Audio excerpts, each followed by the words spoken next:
भारतीय राजनीति में 30 मार्च 2025 का दिन एक महत्वपूर्ण मोड़ साबित हो सकता है। प्रधानमंत्री नरेंद्र मोदी और राष्ट्रीय स्वयंसेवक संघ के प्रमुख मोहन भागवत के बीच इस दिन होने वाली बैठक पर सभी की निगाहें टिकी हैं। यह कोई साधारण मुलाकात नहीं होगी, बल्कि भारतीय जनता पार्टी और आरएसएस के बीच बढ़ते मतभेदों को दूर करने के लिए की जा रही एक रणनीति कवायद होगी। सवाल यह है कि क्या यह बैठक दोनों के बीच के दरार को भर पाएगी या फिर एक नए राजनीतिक भूचाल का कारण बनेगी। बैठक की पृष्ठभूमि क्यों है यह इतनी अहम? बीते कुछ वर्षों में भाजपा और आरएसएस के रिश्तों में लगातार बदलाव देखने को मिले हैं। कभी यह संगठन एक दूसरे के पूरक हुआ करते थे, लेकिन अब इनके बीच दूरियां साफ दिखने लगी हैं। आरएसएस का दावा है कि भाजपा हिंदुत्व के मूल एजेंडे से भटक रही है, जबकि मोदी शाह की जोड़ी अब संघ की दखल अंदाजी को बर्दाश्त करने के मूड में नहीं है। बीजेपी का वर्तमान नेतृत्व अपनी स्वायत्तता को बनाए रखना चाहता है, वहीं संघ यह सुनिश्चित करना चाहता है कि पार्टी हिंदुत्व के एजेंडे पर ही चले। दोनों के बीच यह खींचतान लंबे समय से चल रही थी, लेकिन अब यह खुलकर सामने आ गई है। मोदी और भागवत के एजेंडे में क्या रहेगा? नंबर 1, 2029 का चुनाव और नेतृत्व का सवाल।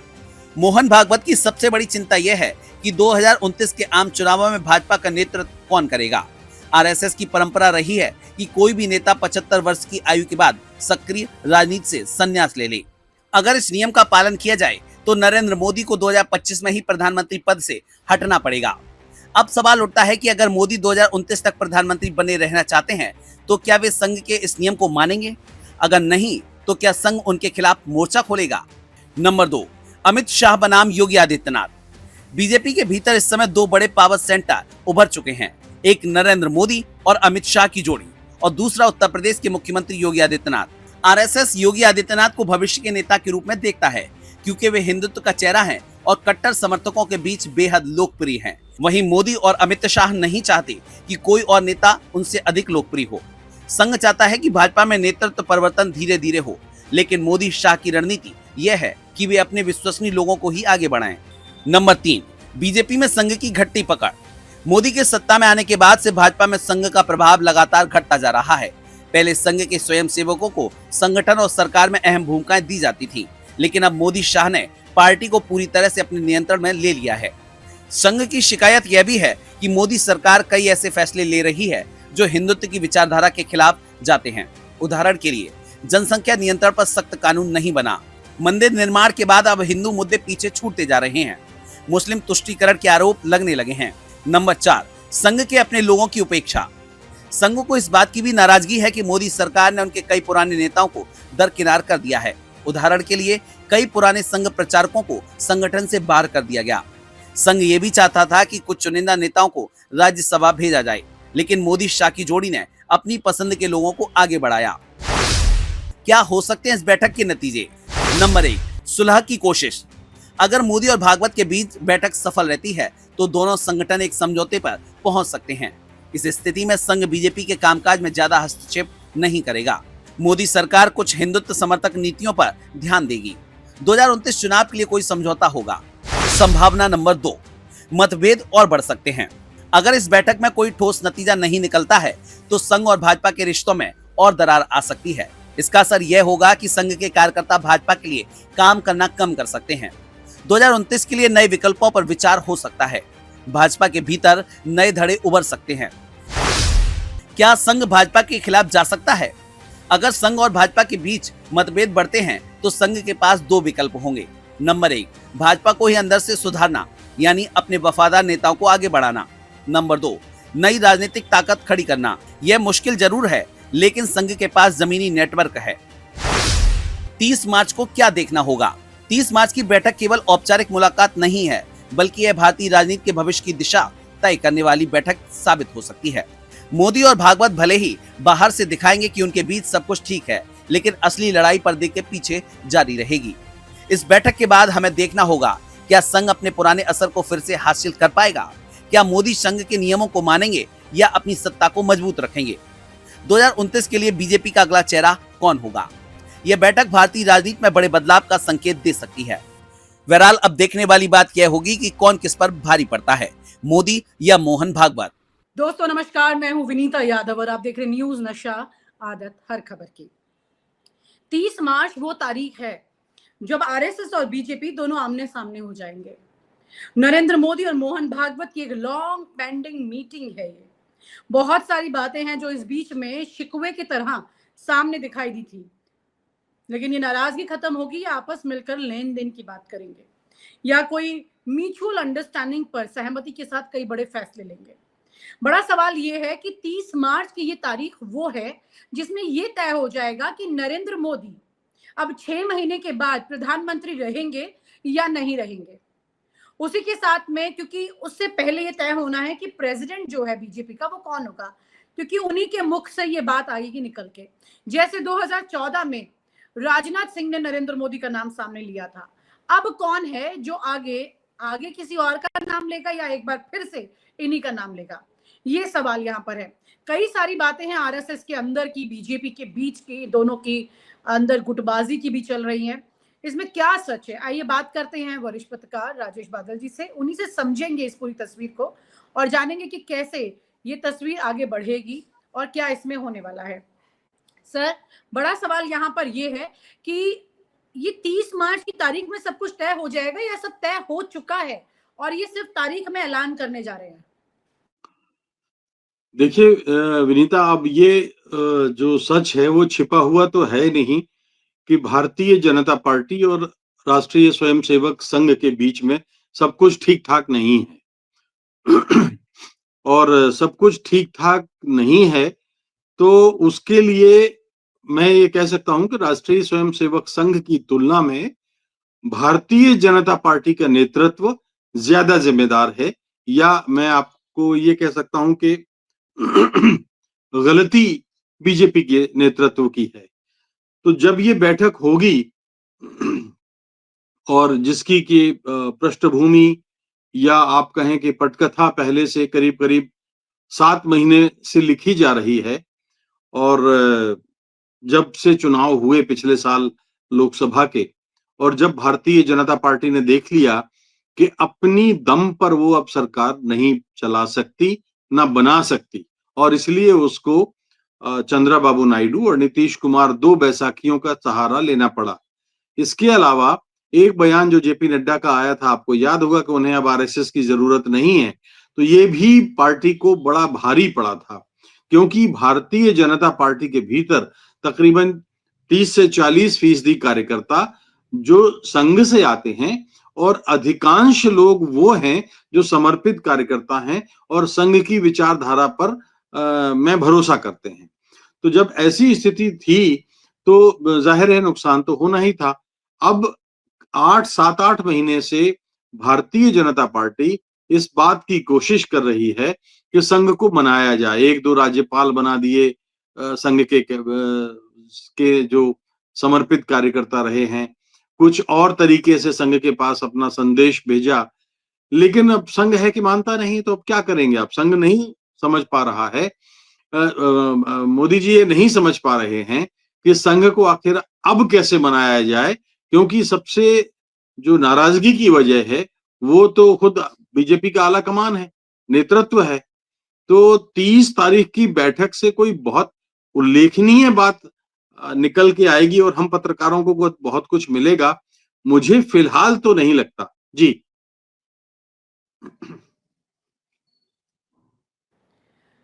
सर, लेकिन इसमें कई सारे ऐसे फैसले हैं जो कि इसकी दशा और दिशा को पूरी तरह से बदल देंगे। पहली बात कि यहाँ पर अब कौन मुखिया रहेगा, यही रहेंगे तो इनका 75 साल वाला जो प्रण था कि भाई सब लोग मार्गदर्शक मंडल में चले जाएंगे, वो धराशायी हो जाएगा। और ये वो वाला प्रण था जो कि 2014 में आते ही इन्होंने सबसे पहले ये काम किया था और उसी पर ये खरा नहीं उतरने वाले हैं। खुद इनके लिए आज वो एक बड़ी मुसीबत बन रहा है, यानी अपनी जबान पर नहीं रहेंगे। एक तो बड़ी दिक्कत ये होगी क्योंकि बीजेपी में सभी लोग सिर्फ यही मान के चले तो कोई भी कल को एक नई रिवायत शुरू हो जाएगी, कुछ भी बोलेंगे और तोड़ेंगे इस बात को। और इस बात के लिए मिसाल देंगे नरेंद्र मोदी जी को कि बोला और तोड़ा। तो ऐसे में सर ये मोहन भागवत क्या ऐसा होने देंगे? वो तो हमेशा नियमों की बात करते हैं, बहुत ज्यादा कड़े नियमों की बात करते हैं। आप ठीक कह रही हैं। देखिए यहाँ फर्क ये है कि मोहन भागवत राजनीति में नहीं है, और राजनीति में जो कहा जाता है वो किया नहीं जाता। और जो किया जाता है वो कहा नहीं जाता। नरेंद्र मोदी ने भले ही कहा हो कि 75 साल होने के बाद वो झोला उठा के हिमालय की तपस्या करने चले जाएंगे हिमालय में, लेकिन मैं आपको कह सकता हूं जिम्मेदारी के साथ कि नरेंद्र मोदी जी अपने जीवन की आखिरी सांस तक इस पद को नहीं छोड़ेंगे। तो दो भूमिकाएं हैं, एक तो प्रधानमंत्री की है जिसके बारे में मैंने अपनी राय आपके सामने रख दी। दूसरा जो शिखर पद है वो पार्टी के राष्ट्रीय अध्यक्ष का है। राष्ट्रीय स्वयंसेवक संघ चाहेगा कि उसके अपने लोग कम से कम पार्टी और संगठन पर नियंत्रण रखें, क्योंकि बीते 10 वर्षों में हमने पाया है कि भारतीय जनता पार्टी का कांग्रेसीकरण हो गया है। आप हर राज्य को उठा के देख लीजिए, आज असम देख लीजिए, अरुणाचल देख लीजिए, आप पंजाब देख लीजिए, हरियाणा है, मध्य प्रदेश है, छत्तीसगढ़ है, राजस्थान है, गुजरात है, महाराष्ट्र है, कहाँ नहीं है जो कांग्रेसी लोग जो भारतीय जनता पार्टी चला रहे हैं। इसलिए मैं कभी कभी इसको यूं लेता हूं कि इस समय जो इस देश पर राज कर रही है वो नरेंद्र मोदी कांग्रेस है दरअसल, और यही एक बड़ा गंभीर मतभेद का कारण है आरएसएस के साथ, क्योंकि जो आरएसएस की का जो सोच है वो जाहिर सी बात है कांग्रेस के साथ तो मेल नहीं खाता, और कांग्रेस एक दूसरे ध्रुव पर खड़ी हुई है। तो अगर ऐसी स्थिति है तो नरेंद्र मोदी जी के मुझे नहीं लगता कि इसमें कोई बात बहुत निकल के आएगी इस बैठक में, और दूसरी चीज अध्यक्ष पद पर कोई सहमति बन पाएगी, क्योंकि नरेंद्र मोदी नितिन गडकरी को चाहेंगे नहीं। अगर इतने ही वो पसंद करते होते तो आपको याद है पिछले साल शायद अगस्त वगस्त की बात है जब नितिन गडकरी को संसदीय बोर्ड से दरवाजा दिखा दिया गया था, बाहर कर दिया गया था। तो नितिन गडकरी जो कि संघ की पहली पसंद है वो होंगे नहीं। उत्तर प्रदेश का जो मुख्यमंत्री है वो भारत के प्रधानमंत्री के बाद दूसरे नंबर पर महत्व रखता है। तो योगी का के आने का भी प्रश्न नहीं उठता पार्टी का राष्ट्रीय अध्यक्ष बनने का, क्योंकि वो उत्तर प्रदेश के मुख्यमंत्री के रूप में ज्यादा ताकतवर हैं, बजाय वो रबर स्टाम्प क्यों बनना चाहेंगे। और दूसरी चीज एक और बात मैं आपको बताऊं कि जो भारतीय जनता पार्टी का विधान है उस विधान के मुताबिक योगी जी उस पैमाने पर नहीं आते। योगी जी मूलतः ना तो संघ से आते हैं और ना मूलतः वो बीजेपी के सदस्य रहे हैं उस तरह से। सर आप तो कह वो रहे हैं कि बैकग्राउंड योगी कम से कम पीएम नहीं बन सकते, नितिन नहीं, गडकरी मैं उस अभी सारी बातों को पूरा करते हैं। राष्ट्रीय अध्यक्ष के रूप में बात कर रहा हूँ। पीएम तो देखिए जब वक्त आता है तो पीएम तो देवे गौड़ा, और हमने उनको इंदर कुमार गुजराल को भी बनते देखा। जी बिल्कुल। और मेरा मेरा और जो आशय बात आप कह रहे थे सर झोला उठाने की, मुझे याद आया कि जी जब यूपीए सरकार में मनमोहन सिंह का नाम आया था उससे पहले सुषमा स्वराज और उमा भारती ने कहा था कि अगर सोनिया गांधी प्रधानमंत्री नहीं बनती हैं तो हम अपना सर मुंडवा लेंगे, जमीन पर सोएंगे, चने खाएंगे और हिमालय चले जाएंगे। मुझे याद है कि उमा भारती की उस एक प्रेस कॉन्फ्रेंस में मैं उस वक्त मौजूद थी जिस वक्त मनमोहन सिंह का नाम आया। जैसे उनका नाम आया तो हमने वहां पे तुरंत पत्रकारों ने सवाल किया कि आप तो ये कह रही हैं लेकिन सोनिया गांधी ने मना कर दिया है और नाम दे दिया उन्होंने। तो उन्होंने बोला ऐसा हो ही नहीं सकता, और ऐसा बोल के वो एकदम से प्रेस कॉन्फ्रेंस छोड़ के पीछे गई थी, मैं अभी आती हूँ, फिर वो वापस नहीं आई उधर। तो ये इस जवाबदेही और ये सब चीजों को लेकर के तो कौन ही पूछ रहा है और कौन ही जवाब दे देता है। लेकिन सर ये जो बात आप कह रहे हैं कि योगी आदित्यनाथ उन मानकों पर पूरा खरे नहीं उतरते कि उनको राष्ट्रीय अध्यक्ष बनाया जाए, बनाया क्या जाए पीएम की फेरिस्त एग्जैक्टली में भी आ पाएंगे? क्या वो सेटिंग हो पाएगी? जी प्राइम मिनिस्टर के लिए नहीं, अब प्राइम मिनिस्टर के लिए तो वो तब आएंगे, उनके नाम का विचार तब होगा ना कि जब मोदी जी खाली करेंगे। मैं आपको ये कह रहा हूं कि 75 साल होने के बाद नहीं, अपने पूरे जीवन काल में आखिरी सांस तक नरेंद्र मोदी जी इस पद पर बने रहना चाहेंगे। दूसरी चीज जो मैंने एक आपको जो बताई कि योगी जी के मामले में कि राष्ट्रीय अध्यक्ष वो इसलिए नहीं बन सकते कि एक तो उनका बैकग्राउंड आरएसएस के साथ नहीं है, उनका बैकग्राउंड बीजेपी के भी साथ बहुत लंबा नहीं है। तीसरा जो पार्टी का अपना विधान है उस विधान पर भी वो उस पैमाने पर भी वो खरे नहीं उतरते। एक और बात आपको बताऊं, कम लोग ये जानते हैं कि भारतीय जनता पार्टी के विधान में एक प्रतिज्ञा है, और वो प्रतिज्ञा क्या है? वो प्रतिज्ञा ये उस हर हर कार्यकर्ता को लेनी पड़ती है। अब आप सोचिए कि नरेंद्र मोदी ने भी वो प्रतिज्ञा ली होगी और अमित शाह ने भी वो प्रतिज्ञा ली होगी और योगी जी ने भी प्रतिज्ञा लेगी। वो प्रतिज्ञा ये है कि मैं एक ऐसे राज्य की अवधारणा को स्वीकार करता हूं जो संप्रदाय निरपेक्ष है और उपासना पद्धति यानी पूजा की पद्धति पर आधारित नहीं है। मैं जाति, लिंग, मजहब के आधार पर किसी प्रकार का भेदभाव करने में यकीन नहीं करता। ये प्रतिज्ञा लेनी पड़ती है भारतीय जनता पार्टी के संविधान के मुताबिक।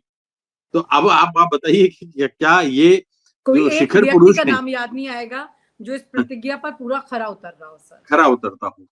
तो ये एक इसलिए मुझे ताज्जुब हो रहा है। लेकिन मैं ये बात आपको बता देता हूं कि राष्ट्रीय स्वयंसेवक संघ की फरमाइश का अध्यक्ष इस देश में भारतीय जनता पार्टी को नहीं मिलेगा, चाहे अमित शाह फिर एक बार आ जाएं।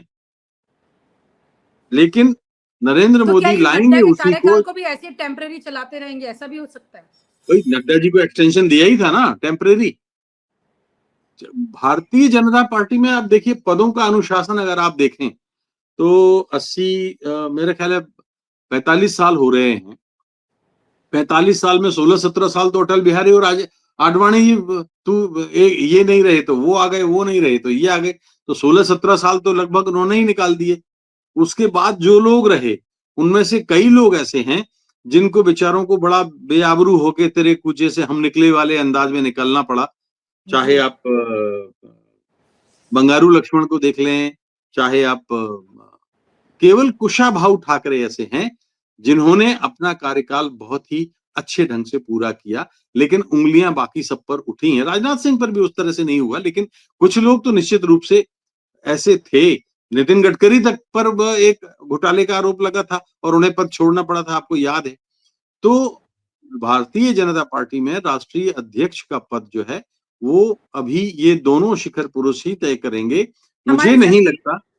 हमारे साथ जी सर आपकी तरह एक वरिष्ठ पत्रकार चर्चा कर रहे थे और उन्होंने कहा था कि जब मुख्यमंत्री बने थे गुजरात में नरेंद्र मोदी, तो ये वहां पर एक बहुत जानकार व्यक्ति ने ये कहा था कि अब ये मुख्यमंत्री बन गया, अब ये कुर्सी को तभी छोड़ेंगे जब ये छोड़ना चाहेंगे, वरना इनसे भी कुर्सी कोई नहीं छुड़वा सकता। मैंने आपसे कहा ना, अब देखिए अभी 75 के हैं, ठीक है, बहुत एक मोटा मोटा अनुवाद। हमें जो लोग नरेंद्र मोदी को जानते हैं और जहां तक मैं उनको समझ पाया हूं, तो अभी 2-3 साल तो इसी तरह चलेगा। जब 5 साल पूरे होने को आएंगे तब वो चंद्राबाबू नायडू या नीतीश कुमार दो में से कोई ना कोई समर्थन वापस लेगा, सरकार गिरेगी या अल्पमत में आएगी और तब मध्यावधि चुनाव की घोषणा होगी। तब 5 साल अगले ये इनका प्लान है। मैं नहीं जानता कैसा होगा, लेकिन क्योंकि सियासत में आप कुछ भविष्यवाणी नहीं कर सकते। भाई किसने कहा था कि 100 के आंकड़े पर कांग्रेस आ जाएगी? 42-43 पर सीटों पर 2019 के इलेक्शन में कांग्रेस खड़ी थी। इस बार वो 100 पर आ गई है। भारत जोड़ो यात्रा हो राहुल की, या जो भी कुछ कारण रहे हों, बहुत सारे, वो एक अलग विषय है चर्चा का। लेकिन मैं ये कह रहा हूं कि इसकी कोई गारंटी नहीं है कि चौथी बार सरकार बनेगी। लेकिन मैं ये आपको बता देता हूं कि अब ये अटल बिहारी वाजपेयी के दौर की बीजेपी नहीं है। अटल बिहारी वाजपेयी ने एक वोट से उनकी सरकार गिरी थी, आपको याद है। और जब फील गुड सारा देश महसूस कर रहा था तब भी उनकी सरकार जो है नहीं रही थी और वो हारे थे। तो चुनाव आयोग भी अब उस 2004 का नहीं है जो इतना ताकतवर था, जिसके चुनाव आयुक्त के सिलेक्शन में चीफ जस्टिस ऑफ इंडिया होते थे। अब तो ये पोर्टफोलियो एक एक पीएमओ का डिपार्टमेंट की जैसे होता है गवर्नमेंट ऑफ इंडिया का, उसी तरह से ही बिहेव कर रहे हैं। तो मुझे नहीं लगता कि इसमें कोई नरेंद्र मोदी के नजरिए से अगर मैं कहूं तो वो 3 साल के बाद फिर 5 साल और जो है आने की जो संभावना देख रहे हैं। और इस चुनाव आयोग के रहते तो निश्चित रूप से हो सकता है ऐसा हो जाए। लेकिन फिर भी मैं कह रहा हूं कि अभी बड़ा ऐसे ही मामलों में भविष्यवाणी कई बार नहीं भी आती, क्योंकि एक हमारा जो एक लोकतांत्रिक संतुलन है वो भी एक बहुत बड़ा फैक्टर है, कारक है, जो अपनी भूमिका निभाता है। तो अब लोकतांत्रिक संतुलन बनाए रखने के समय उस समय देश कैसे बिहेव करता है, बाकी अपोजिशन कैसे बिहेव करता है उस पर भी मैटर करेगा। लेकिन भारतीय जनता पार्टी और खासतौर पर नरेंद्र मोदी का सपना यही है कि वो मध्यावधि चुनाव के अगले 5 साल के लिए फिर आए। और आप हमसे जुड़े रहने के लिए सब्सक्राइब करें YouTube पर, फॉलो करें Twitter पर और लाइक करें Facebook पर। और ज्यादा जानकारी के लिए आपको टाइप करना होगा सिर्फ न्यूज नशा।